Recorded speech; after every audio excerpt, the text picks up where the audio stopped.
Hello everyone, my name's Chris, I'm TNSSO, the not so special one, and I'm here today to talk about Football Manager 23 squad views. For anyone that follows me, watches my videos, sees my I'm So Dizzy series, you will have seen that I use specific views and I'm here today to talk about them in a bit more detail. So it's not going to be a long video. I'm just going to show you what I do, how it's set up and why and what I'm looking for. If you want to use these views, you can find the links to download them down in the description. You'll probably find them on some of the main Football Manager forums as well.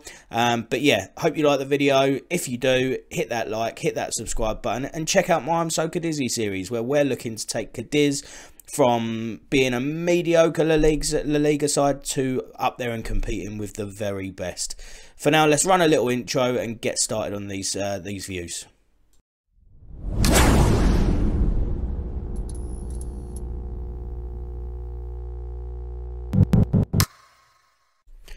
So here we are. This is my squad page, and this is taken from the I'm So Dizzy series. So I'm in the game at the moment, and I'm just showing you how I'm set up and what I'm looking at. So this here on my screen, there's quite a lot of information, but it's everything that I think that you need, and everything that I look at when I'm picking my squad. And this is, as you'll see, I've named this the TNSSO squad selection view.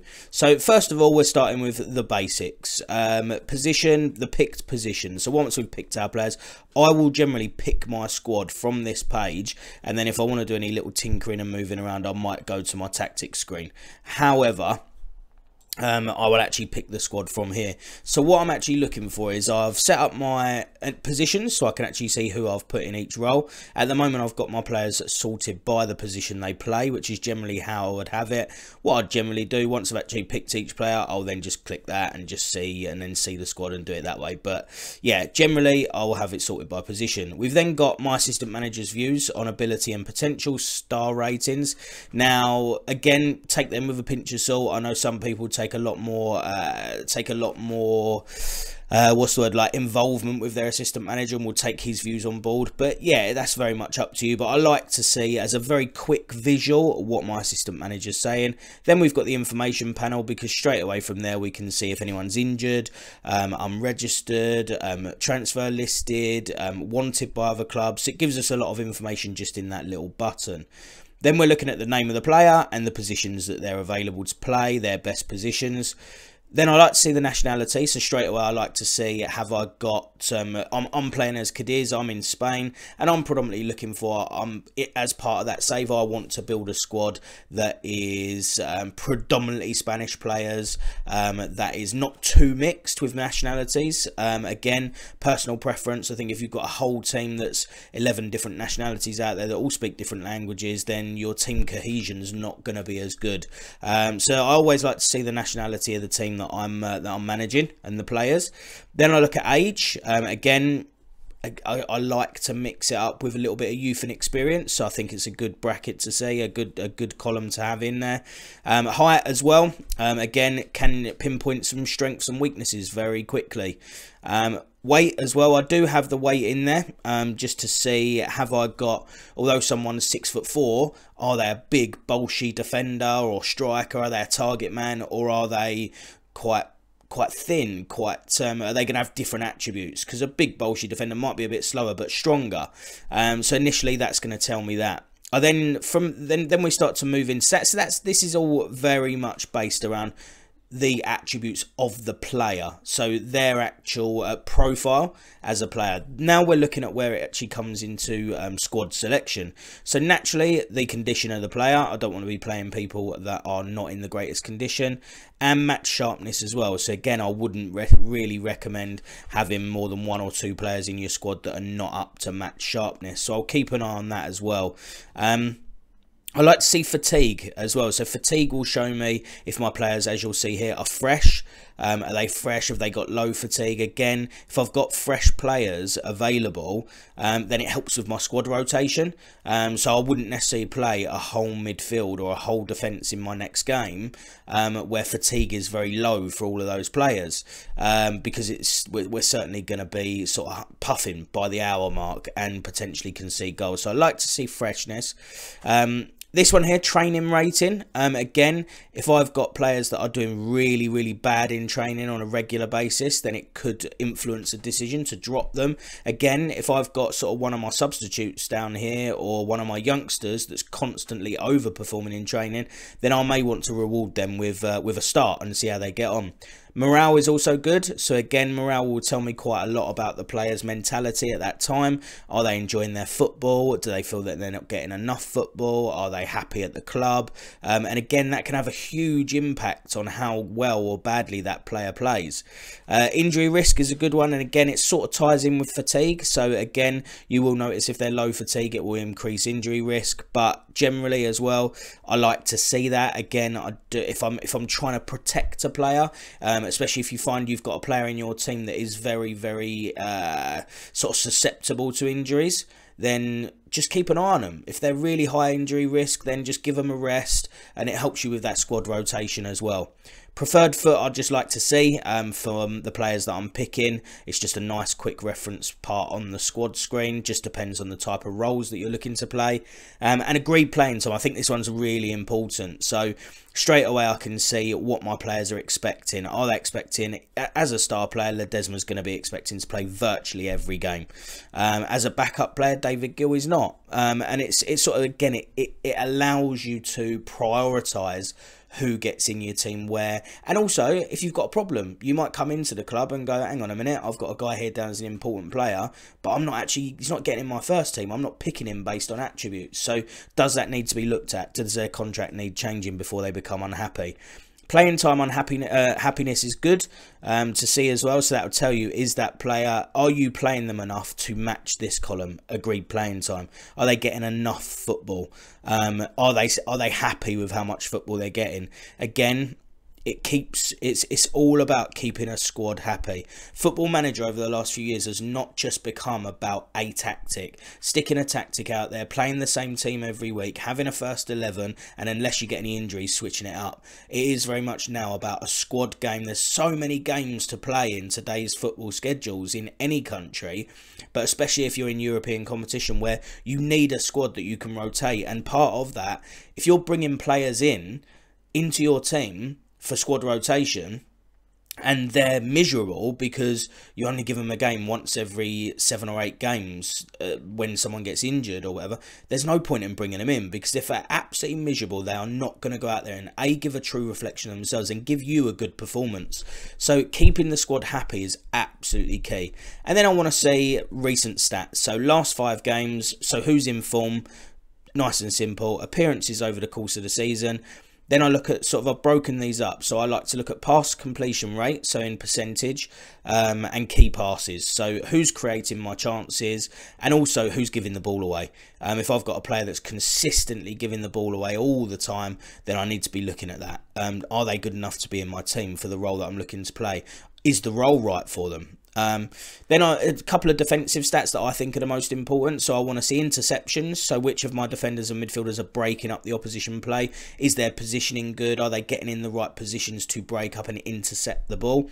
And then tackles won. So who's actually winning the ball off of the opposition? Interceptions is cutting out the passing lanes. Tackling is actually the physical side of getting the ball back from the opposition player.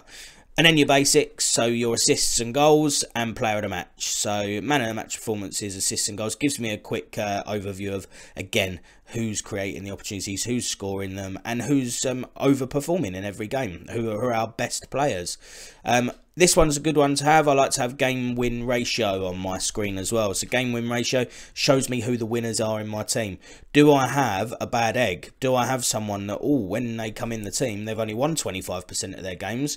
Are they a natural born winner? Are they bringing the rest of the team down? It's just really good to see who's in your team when you're winning. And then the overall average rating as well for the whole season. It gives you that overall of across the whole season, who are my better players. So that is my squad selection screen. And now what we'll do, we will move on to one of my other two that I generally use, because there are things missing from here. This is all about squad selection, picking the team for match day. But the other two will show you different information.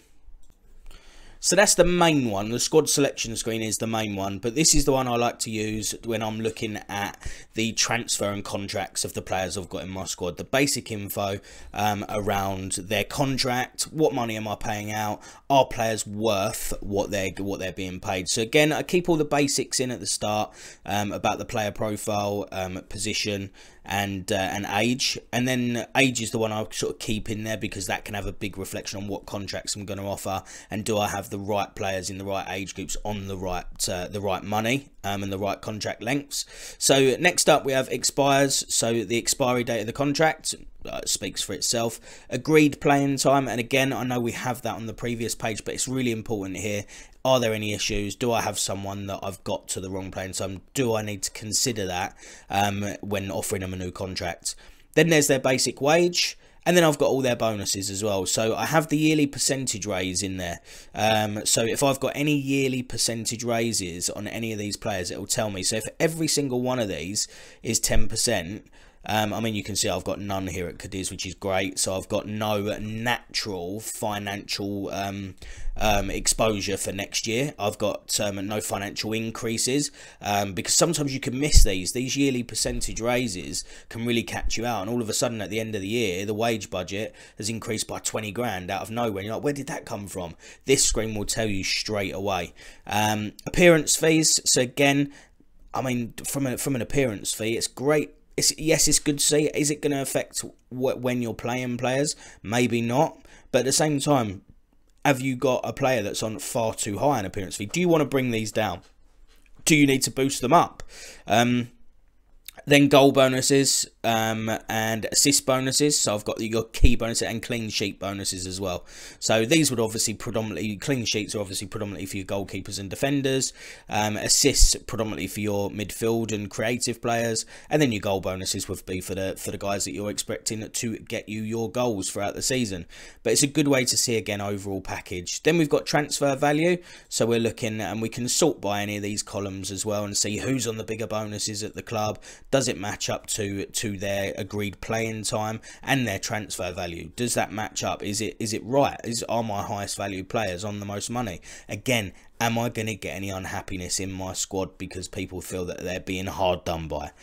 Transfer status and loan status, so just a very quick overview of who's listed, who's not. And then I just like this one. I just think it's a nice little column on the end, I'll be honest with you. Last club. Just shows me, where are my players coming from? Where have I been bringing my players? Have I been bringing them through my B team? Have they come through our youth? Have I been signing players from the likes of Real Madrid and Valencia? Or have they been coming from sort of, like I said, Birmingham down here? We've got a lot of smaller clubs, so you can see where your players are coming from. Are players coming from weaker teams? Is that my history? I just like that column. So that's your contract and transfer status screen. Again, it's just a nice one to see the overview. The last one that we're going to take a look at is our key attributes screen, and really that's just a quick one to identify weaknesses across the whole team, where my strengths are. These are broken down, so it gives you all your attributes for all your players on one screen. It's not all of them, but it's all the key ones. And they are broken up by technical is the first column, second column is mental, and then obviously this last column, as per the players, you can see it's well, it's goalkeeper's probably not the best example, to be fair, but technical, mental and physical, and that's how they're broken up with these divider lines. So again, if I come in and I wanted to see straight away, do I have a good work rate in my team, I can click that column and I can see, yes, I do. Are my team good passers of the ball? Click that column and I can see probably not the greatest, not the worst, but not the greatest. Are we strong? So sort by strength. Are we a strong team? Are we physical? Yes, we are. Are we aggressive? Yes, relatively. So again, it's a really good screen for me to go to and identify weaknesses. Finishers. I haven't got a single finisher in the squad over 14 rating. It's a real key area in my squad that I need to look at. I need to get better finishers in. Tackling's okay, but again, and it's okay across a large amount of players.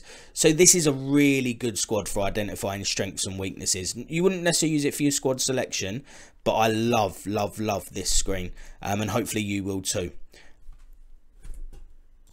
So there you have it, guys. Those are my squad views for FM 2023. If you like them, like I said, they're down in that description for you to download. Make use of them, tweak them to whatever you want to do, but let me know what you think in the comments. If you think they're going to help your game and help you with your squad selections and identifying your strengths and weaknesses, then that's great. That's all I'm here to do. I'm hoping that I can help improve your game experience. It certainly has helped mine. But if you like what you see, as always, please do hit that subscribe button. Thank you again for watching. Thank you for supporting the channel, and I will see you soon.